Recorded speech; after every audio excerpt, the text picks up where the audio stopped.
Hi guys, it's Ray here from City Fan TV. Hope you're well. Hi Dre, hope you're well as well, mate. City have just beaten Brighton by 5-0, and I'm going to be joined by the man. He's disappeared. Bernard, get your head right, Bernard. Get your head right. Where we're going? Go on, get your head right. Get your head right. Bernard's having a mare. Hey, I don't want to know what that was on the camera, Bernard. It looks like it's a pen. All right. Well, I thought you're getting lonely in your old age. Oh, I'm very lonely. I'm very lonely. Yeah. Bernard, is that the third time we've spanked someone for 5 since we come back? I'm trying to work out all our results. It gets monotonous, doesn't it, mate? It just gets so boring these games. I mean, I've lost track myself. Yeah, no, we beat Burnley 5-0, we beat Newcastle 5-0, we beat Brighton 5-0, and we've only been back for about 8 games. We beat Liverpool 4-0. Arsenal must be thanking their lucky stars we only beat them 3-0, because in the league, when we've won big every single time. When we've conceded the first goal, we've lost. But I mean, look, it was another consummate performance. Very easy. Once again, we could have scored 10 goals. So can you give us your assessment of the game, Bernard? Yeah, I mean, it's interesting, isn't it? We went on about Newcastle last week, but obviously you can understand perhaps when they do play like that, because when you try to play expansive football against us like Brighton do, we know they're capable of playing a little bit of football, but they haven't got the quality. They haven't got the quality players to see it through. So it's no wonder that you see teams like Newcastle do what they do. I mean, we have a grumble about it. So, we got nothing to lose, but even teams like Brighton, it must be demoralising because they say that early in the season we could see they were playing quite well, playing some nice football, but they just don't have the personnel to do it, and that's why they've been struggling all season. So I mean, it was a stroll for us because they played straight a game that we enjoy. We could cope with that sort of game. We love that sort of game where the team comes out and at least tries to pass it around, because that's ideal for us, really. Yeah, I'll just say hi to Faris. We've let in 3 goals, Faris. 2 to Chelsea, 1 to Southampton. Evening at Cram. It was. I mean, like you say, Brighton, good, and I'll say good on them. They got spanked, but good on them. When they started that game, within the first few minutes, I remember one still where they had 6 men pressing the ball. They didn't win it, but you've got to give them some credit for actually attempting to take the game to us, knowing that they could get stuffed. Maybe, I'll throw this out there, maybe the fact that it looks like it's extremely difficult for Bournemouth and Villa to catch them. Bournemouth have got basically to win 3 games out the last 4. And they've got us to play and they've got Leicester to play. So they're basically gone. So maybe Brighton are thinking, we've got night to lose, got night to worry about. It's going to be, we're not going to get relegated. It's extremely unlikely. I think they just need another win and they're safe. And as I said, Brighton, the teams below them, there's still 4 teams below them who have got to get points. So I think that's probably allowed them to try to express themselves a little bit more than you'd have thought they would have done against City. Yeah, I mean, because I think they got 7 points, haven't they, before tonight's game? So that's sort of almost guaranteed. Even though obviously they played United, Liverpool, and us, and now all been beat. But that was enough for them, and that's all. You could see psychologically, perhaps they weren't really, they weren't running ragged, were they? Let's be honest about it. Even for the first minute, sort of. But 5 or 10 minutes, he made the effort. As soon as we scored the goal, that was it. It was sort of down tools, in my opinion, and went. May as well have gone to the beach themselves, mightn't they? I think it's always a combination of 2 things. It's a combination of us playing really well. That makes them look bad. And maybe them not really being on the boil themselves. I'm just looking at the table now. As I said, Bournemouth and Villa have got... Bournemouth got 28 points. Villa got 27. Norwich are down. West Ham and Watford have got 34. Brighton have got 36. Now, Bournemouth have to win 3 games to leapfrog Brighton. Aston Villa, with their terrible goal difference, probably have to win 3 and draw 1 in the last 4. It's not happening. looking at the form of those teams. So, let's just say, Bernard, once we'd scored, it was pretty much done and dusted. I mean, sometimes I always have this issue when we score so many goals. Sometimes it's hard to remember. It's hard to remember the goals, so I've got to make some notes. But the thing is, we had many chances. Can you?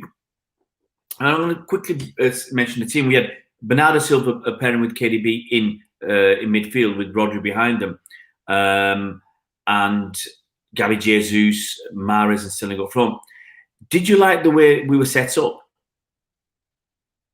I thought Bernardo. I think what happened with Bernardo is, I think up to the drinks break, he was sort of bypassing him, wasn't it? And I think I saw Pep having a word with him during the first drinks break, and he sort of came into it a little bit more. So I think it was like we were playing without Bernardo, to be honest with you, that first 20-23 minutes, whatever it is. And we didn't really even need to. We could have played with 10 men, couldn't we? Let's be honest about it. And but it seemed to work pretty well today. But I mean, we've seen it work, haven't we? But on other occasions, we've seen things perhaps not go quite to plan. I mean, Jesus, I think we saw all the aspects of Jesus tonight. Absolutely brilliant and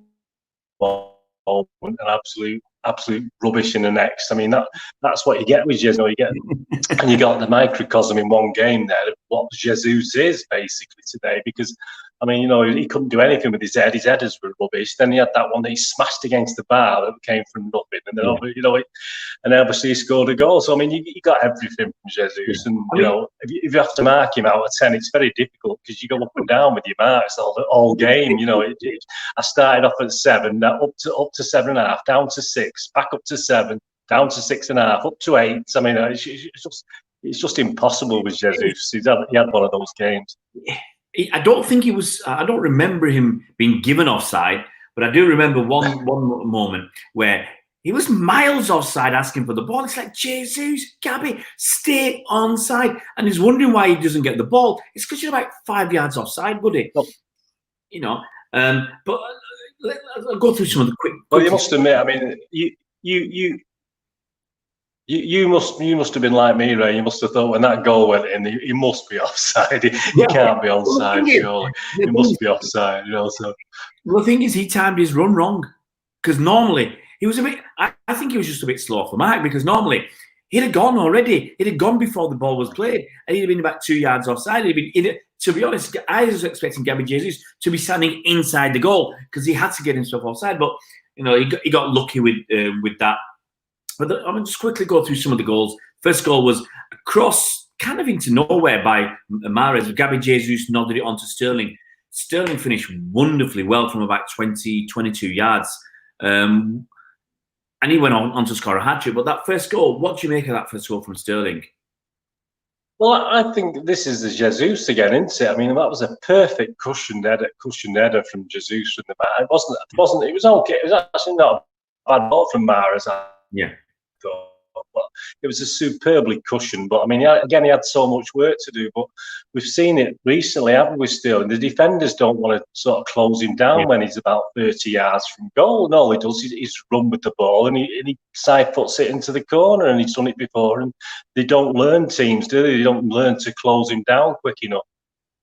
Yeah, I mean, I'm just looking through some of my notes. We had some great opportunities for Riyad Mahrez, and he fluffed his lines a few times tonight. I think there's another one. Well, I actually said Gabby Jesus, after about 36 minutes, he evaded 2 tackles, a bit unfortunate. And he put the ball out to Mahrez and he hit it wide. The Algerians were saying, oh, he was so unlucky, just went past the post. No, that should have been buried because, he's 8 or 10 yards out on his left foot, body shape's all right, and he just got it wrong. Brighton did have a chance when Mahrez gave the ball away. But I think the cross came in very, very fast and hard and reflects over. Walker had a great run down the flank as well, showing he's still got that pace.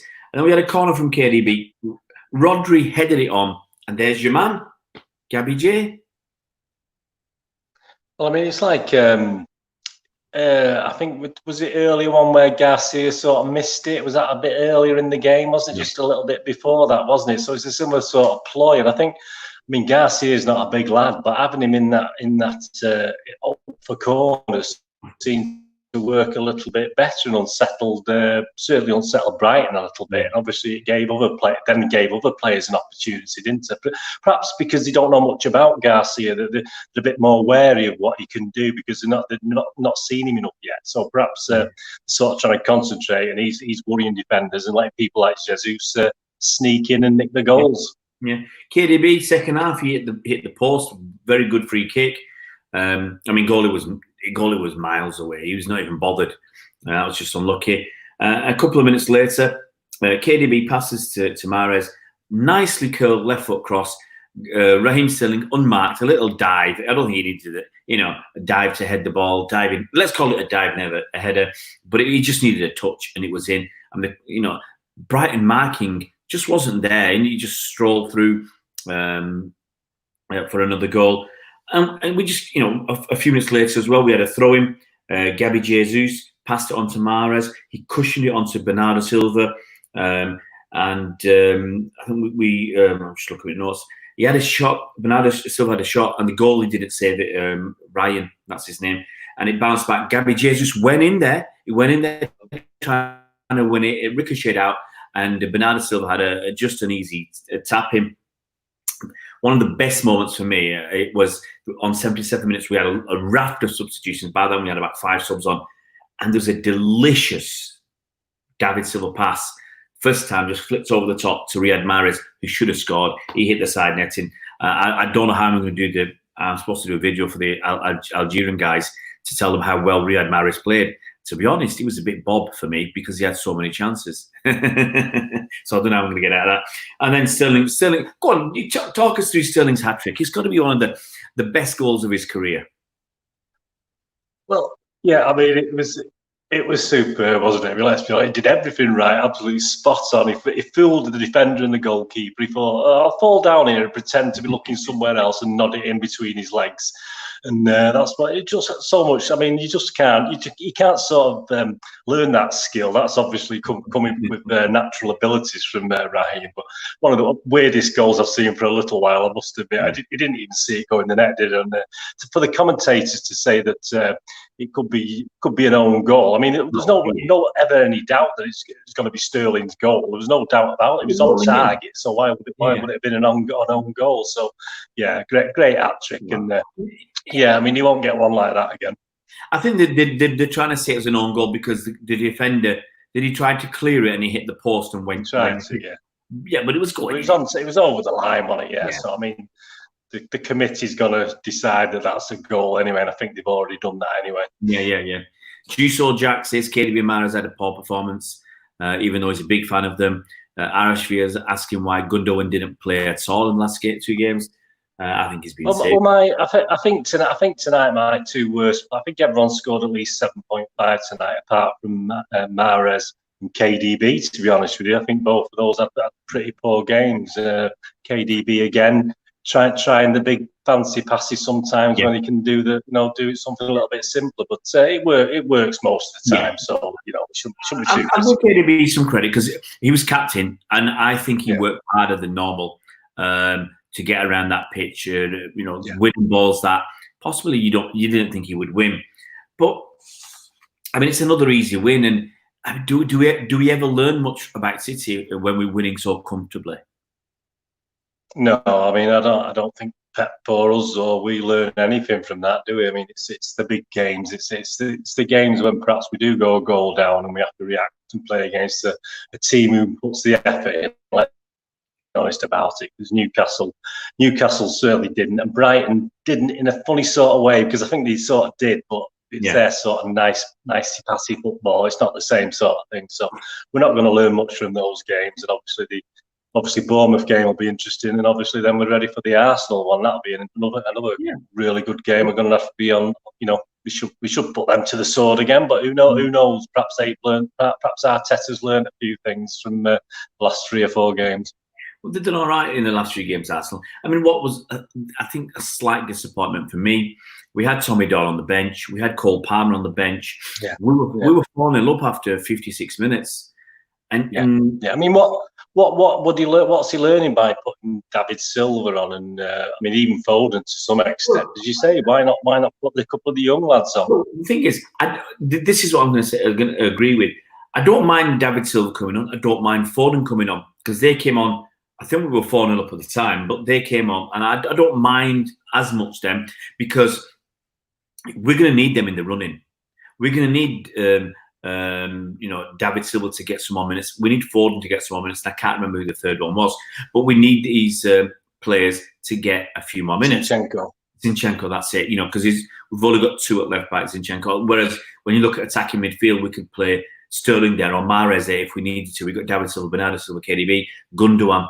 It's not a problem. Why take off Rodri? I'm happy to take off Rodri, rest the guy, and bring on Fernandinho. You've got Tommy Bleeding Doyle sat there on the bench. Why can't you bring him on for 15 minutes at the end when you're winning? You're already winning 4-0. You're comfortably going to win this game.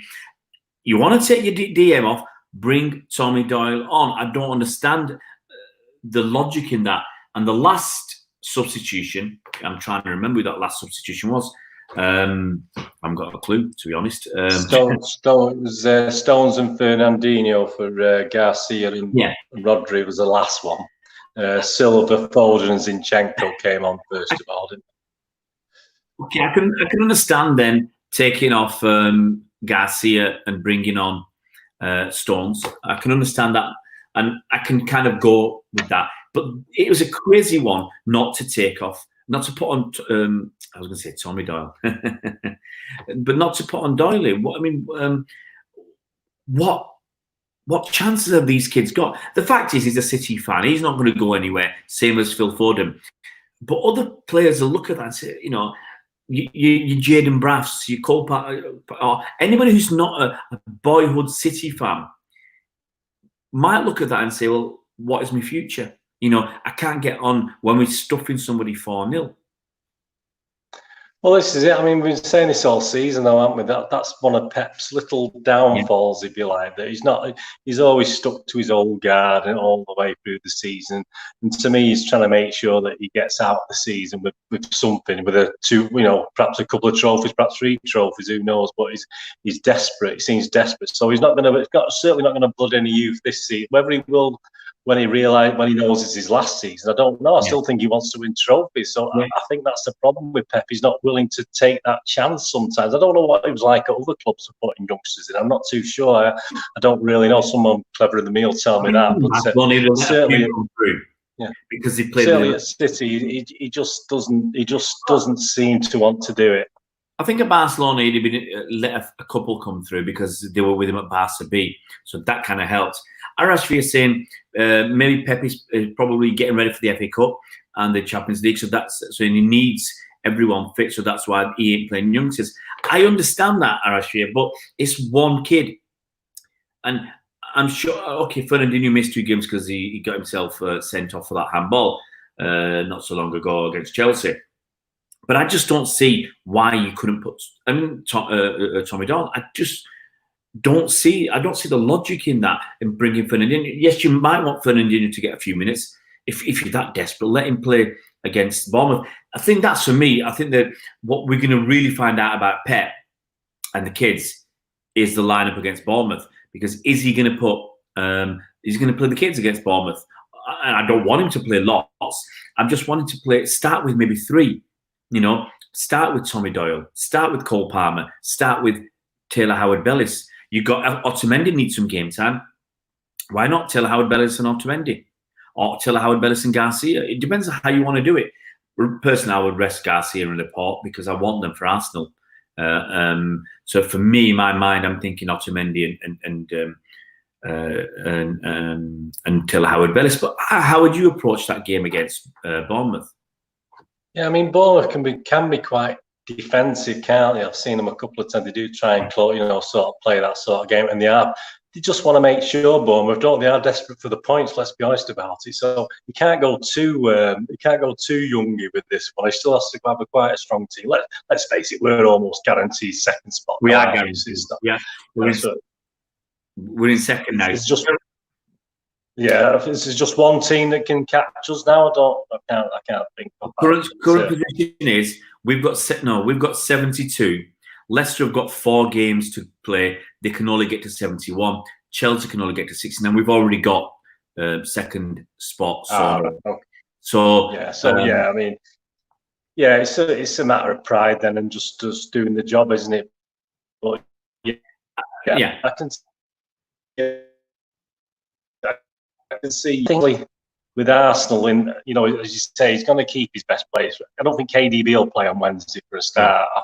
I didn't think he'd play today. Actually, I was surprised when he was starting lineup. So, yeah, I mean, I think he will play a cup team against Bournemouth, if you like. A Littlewoods Cup there, and Littlewoods Cup. Bloody hell, how old am I? Carabao Cup team, sort of against Bournemouth. He'll make certainly 6 or 7 changes, I would imagine, to what we played today. So I can see that, and we should still win, but obviously it won't be as comfortable, perhaps, as what we've seen the last 3 or 4 weeks.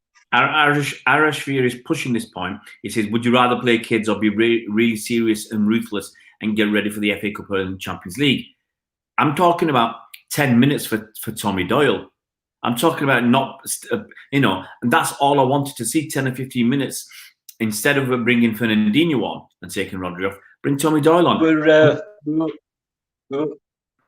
Yeah, just saying, we were 4-0 up from the 56 minutes. So come on, I mean, from 65 minutes onwards, you've got options of playing youngsters when you're 4-0 up. It's there's no problem there. But I can understand. Yes, you want to be ready for the FA Cup and Champions League.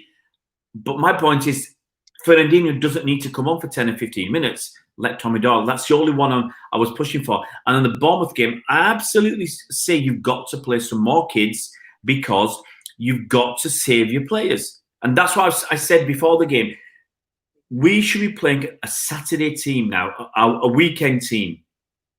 Not a weekend, but a weekend team. So when you get a game on a Saturday, Sunday, this is your team, your best team. Midweek, change it, play different players. Our next important game is next Saturday against Arsenal. Okay? The next important game after that is not the midweek game. No. It's the weekend game after that. I will say it's a Norwich game, the last game of the season, even though it's an easy game. That is your game to set you up for the FA Cup final if you make it to the FA Cup final. So you're playing this weekend again, next weekend against Arsenal, the weekend after against Norwich, and if you're in the FA Cup final, you play your best team in the FA Cup final. Then you got 6 days before the second leg against Real Madrid. So you're playing your weekend team every weekend. So they're in form, they're in fitness. They don't need to play twice a week, and I think that's the way to go. So yes, I will play some kids on Wednesday.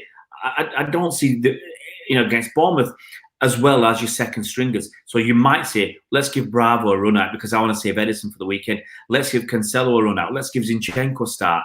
Let's give Gundogan or Fernandinho. Whoever's playing on Saturday, don't let them play. So let's give Fernandinho another game. Let's start with Ford or whoever. Whoever's not playing next Saturday, start with them on Wednesday. I don't see anything wrong with that. And that's how you set it up. That's how you're setting up for the other games. I'll read some quick comments. Ikram the Storm. What's the Storm saying? Juice or Jack. Read this from City. I don't know what Juice or Jack said. People reply. Read this from Evening's News. Riyad Mahrez's marvellous passing had a hand in 3 goals and some of his touches were sublime. Is that tonight? This come on. If that was in the Manchester Evening News, that Mahrez gets a 9. Sublime. I've not looked yet at the rating, but Barkowski's been doing it. Simon Barkowski's been doing it. I'm not sure if he's done it tonight or Stuart Brennan, but yeah, I mean, what was just before we didn't touch on it? Why was Carson the sub goalie tonight? What was that about? I don't know. I didn't even realise. Yeah. It may be that Bravo is on his way out, so I don't see the point in having Bravo as number 2 anymore. Give Carson, because he's going to be here next season, and Bravo's not. I don't know. It could be just a little niggle, to be honest, or maybe that Bravo doesn't want to play because he's only got a couple of games left of the season. Nah. Yeah, but I was inclined to think that he's going to play Bravo in the FA Cup, though. So why would he do that? That's the point, But I would expect Bravo to play midweek, and I wouldn't play Bravo in the FA Cup. I play Edison in the FA Cup. We're at the semi-final. We're at Wembley. No risks. No risk. I mean, you play your best team. You play your best team now. So I don't know why Bravo wouldn't play. I mean, I take it back. I was thinking maybe he doesn't want to play because he's got a transfer lined up. But no, he wants to. You behave like that, and Edison gets injured, and Pep says, "Well, you didn't want to be sub, so Carson's in for the Champions League final. Bye bye, Mr. Bravo." No. So I think the professional will still hold. But let's have a look at some comments. Juso Jack says he's a big fan of Mahrez. Yes, I think we know. I can't agree. How can you give him 9? I can give him 9. I might, that mark was so bad. I might have to take my glasses off to read my notes, because for all the occasional good moments that Mahrez did, he missed so many chances. He missed, banging them wide. The one where he went around the keeper. I'm sorry, you've got to be scoring there. You've got to be scoring, and he ended up hitting it into the side netting. You can't say that was good. And I'll look through my notes. And he got the assist for Raz's goal, and yes, he did the pre-assist for Raz's first goal. But no, I'm sorry. When I give my marks out, we'll do the marks tomorrow. Yeah, a lot of people are giving him 6.5, and I think that sounds. I was between either 6 or 6.5, because although he did a few good things, I mean, Brighton weren't fantastic. We should have been battering them by a little bit more. But we roll on. We're going to roll on. Hopefully tomorrow we'll do our player ratings. I should be all right for that. Although it's a bit late for me. It's 10 o'clock when we do these things, sitting in France. And when I've got a podcast as well, you're finishing, you're starting the podcast at 11:30 at night. That's a pretty late time to start. And if speaking to Mike Long and speaking to Colin Savage, we're looking to get it under an hour and a half. Usually we're looking at, you do a preamble, you talk for 15 or 20 minutes, just gassing away. Then you do your pod, which is maybe an hour and 20. And then you talk at the end. It's like, sometimes it's 2 hours. There's one night I must have finished near 2 o'clock in the morning. It's absolutely crazy. But look, this is something of mine all season, and it's going to sound extremely churlish. It really is. But we should have scored a lot more goals than 5, shouldn't we? We should have been. I didn't want to beat Brighton. Brighton are not the team that I want to beat 8, 9, or 10. But that's one bugbear for me. Yes, we batter teams, but we batter them at around 3, 4, 5, maybe 6 if we're lucky. Don't you want to see City smack somebody for 10? Well, it's on the cards, isn't it? It's like anything. I mean, you're going to create 26, 27 chances in a game. I mean, if everything goes to plan, you should be scoring at least 4 or 5. But if everything goes more than to plan, you should be scoring 7, 8, 9 goals at least. I mean, and yeah, I mean, we've seen it, haven't we? We know the problem. We know we've got midfielders scoring. Sterling looked brilliant tonight, but another night he might not look. You might, he won't do that. Jesus, great goal, but I mean, he could have had 3 or 4 tonight, Jesus. So this is the thing. I mean, all these players are scoring, but they could. Mahrez, as you said, he could have had. He could have had 3. I mean, we're not talking half chances. We're talking very good chances, But and that's the problem. Even though we create 26 and we're the top scorers in the Premier League, it's still going to leave us. We're still going to get games like Southampton. And when it comes to the Champions League, you can't afford to be like that in front of goal. You've got to make sure if you get 4 chances, you put 1 or 2 away. Well, and we don't have that proportion. If you get 4 chances, you've got to get more than 1 away. You've got to. Say 1 or 2, yeah. Yeah. Well, let's give an example. If you're playing against Atletico Madrid, you might not get 4 chances. You might get 1 or 2, and you've got to stick them away. And you can bet your bottom dollar, if Atletico Madrid get a really good chance, they'll stick it away and go for the 1-0. So, you've got to do it. You've got to do the same. And we're on 91 goals this season. So we've scored a heck of a lot of goals. Our goal difference is, what is it, 50 now or something? We've got 91 goals, which hopefully we'll get that ton up. The games we've got left, we've got obviously Bournemouth at home, Norwich at home, and we've got an away game to Watford, who are probably still quivering after we beat them 8-0 earlier this season and 6-0 in the FA Cup final. So I tell you what, it would be really cool to break the 100-goal barrier again. I think our 106 goals from a couple of seasons back is safe. I mean, for us to beat that, we need 16 goals in 3 games. And yes, we can do it. But, it's wishful thinking, I think, to think we're going to get that. And I'm just looking at this. Who scored? Give Riyad Mahrez 8.6. I don't get that. Don't get that at all. No. That's crazy. All right, I think that's going to be our thing for the night. When are you working again, Bernard? I'm always off Wednesdays and Sundays, so obviously I'll be. What time's kick off next Wednesday? What time's the kick off for that one? Do you know what game? When's that? Is that 6 o'clock one? It sounds like it's a 6 o'clock. I'm not. I don't even know what's going on. I mean, every day I have to have a look at the next. That's a 6 o'clock against Bournemouth. There's 3 games at 6. You might. Yeah, so that's all right. That's all right. That's all right for me because obviously I'm up at about 3 o'clock, so I can get 6 hours kip. So I can get to bed for about 9, 9. I'm quite happy. Well, I'm just going to ask you to finish off with Bernard. I mean, I've not watched a lot of games. I'll be honest. I've not watched a lot of games this season. If it's not been City, I've watched bits and pieces, and that's it. Like Liverpool were playing today, and I watched the last 10 minutes of that just because it was 1-1, and I thought Burnley might nick a win there. But you've got the North London derby tomorrow. I've had a bit of fun with some Arsenal fans because they're like 9th and 10th or something, or 8th and 9th. So they're way down the league. So I had a little laugh at them. I'm just looking at some of the games coming up that are that look quite exciting. And obviously, when we're playing, when we finished our game, we got Arsenal versus Liverpool, and obviously there's a lot of fans from all over the country just want Arsenal to get something out of that game, get a win if they can. I think just to stop Liverpool getting to 100 points. So there are some, and obviously towards the end of the season, some great games coming up.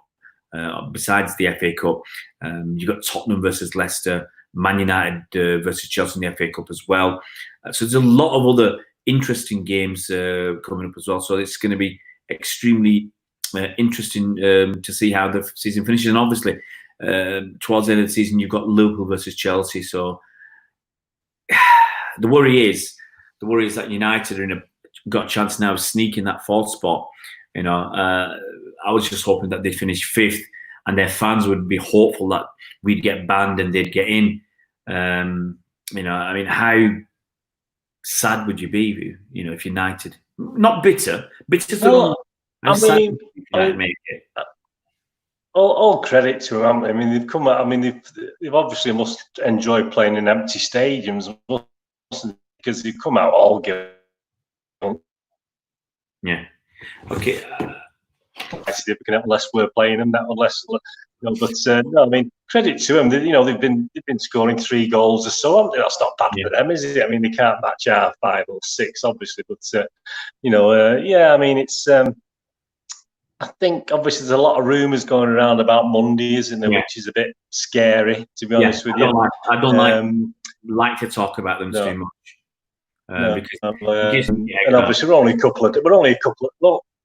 a couple of days away, aren't we? So we'll soon know anyway. And obviously, but I can see certainly there's, as far as informed teams are concerned, United are the informed team, and I can't see them not getting at least 4th spot the way they're playing at the moment. Easy games. They're up for it. I've got to come back to Mahrez because everybody, Sky Sports give him 8, and everybody's saying with the, some people say he's got great. The thing is, okay, we won 5-0, so people are going to get good marks across the board, even if they didn't have. For me, it was a great team performance. Not many people stood out and you say, yeah, I've got to give you 9 out of 10. Okay, Raheem scored a hat-trick. But not many players would maybe think, yeah, I've got to give you 9 out of 10 or 8.5 out of 10 because you were superb. As a team, we were superb. I think that's it for me. And if you want to know, I will go through my notes on Mahrez, guys, because I've got a few people that are saying stuff.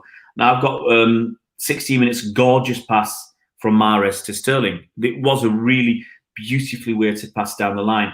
And obviously, that Mahrez pass for the pre-assist, we're going to call it. But then, going through my notes, I will talk about it tomorrow as well. But I think when I look at it, there'll be at least 3 or 4 chances that Mahrez had of scoring. And we've discussed it already. You've got to put them away. You can't have 4 chances and not score 4 good chances. That one in the side netting, good chance. Early one, when he hits it wide, I think, was it Gabby or Sterling passed it? He should have been hitting the target. Forget about, it was nearly in. And, there was so much space. It's on your left foot. And it's what we said all season. You're taking 4 chances and you're not scoring any. It's going to come back to bite you.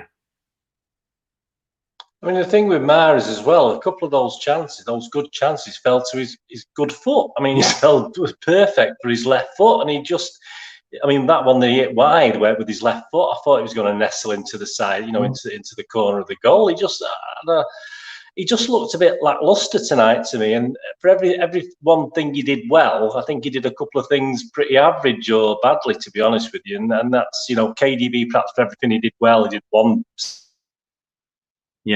say, okay thing or a poor thing. But Mahrez, just from after the first 10 or 15 minutes, I think he started really well. And then after that, nothing he touched really worked. He had a couple of nice touches, obviously, but as you're bound to, aren't you? You've seen a lot of the ball. You've got to hit the target sometimes. I mean, it's like anything. But no, he just looked a little bit laid back tonight to me and not really up for it or whatever reason, I don't know. Perhaps he's thinking forward to the semi-final and he's saving himself. I'm not too sure. The thing is, when we do the player ratings tomorrow, I'll go through my notes properly. I'll underline all them wherever I said Mahrez was good or he wasn't. And this is not I'm going to go at him because I've got a lot of There's a lot of Algerians who follow us on the channel. They all love Mahrez, and if you've got to be careful what you say. No, but you got to be honest. I mean, The thing about Mahrez as well is like Bernardo. He's always willing to have to be there, isn't he? He doesn't sort of down tools as such. He's always round about the action. He's always willing to pick the ball up, and obviously it can be a bit greedy at times, as we know, but that's part of his play. But if he's greedy and scores, it's fair enough. Unfortunately, at the moment, he's been a little bit greedy sometimes and not scoring, which is not ideal. But he's always up for it, isn't he? Let's be honest about it. Whether he has a bad game or not, at least he doesn't totally disappear, unless he's asked to tackle back, of course. But I mean, going forward, he's always up there, and he's sort of involved in one way or another. Yeah. Right, guys, I think that's our lot for the night. Thanks very much, Bernard, for coming on. And guys. We'll do the ratings tomorrow night, and I think that will give a better idea. And everybody can come with their points. If you want to discuss Mahrez, which some of you do, come with your points and for your positives and your negatives. Don't just look at it one way. As I said, I've got positives about Riyad Mahrez written in my notes and negatives, so I can be objective and say this is actually what happened, rather than I remember 3 or 4 good moments from Mahrez and I've forgotten 5 or 6 bad ones. So we'll see. Bernard, you have a good night, mate, and hopefully we'll see you again soon. Yeah, cheers, Ray. Cheers, guys. Yeah, see you later. Guys, take it easy, and you guys have a very good Sunday. We'll catch you. Hopefully, I'll get a couple of videos out tomorrow, and we'll catch you tomorrow night for the player ratings. Cheers, guys.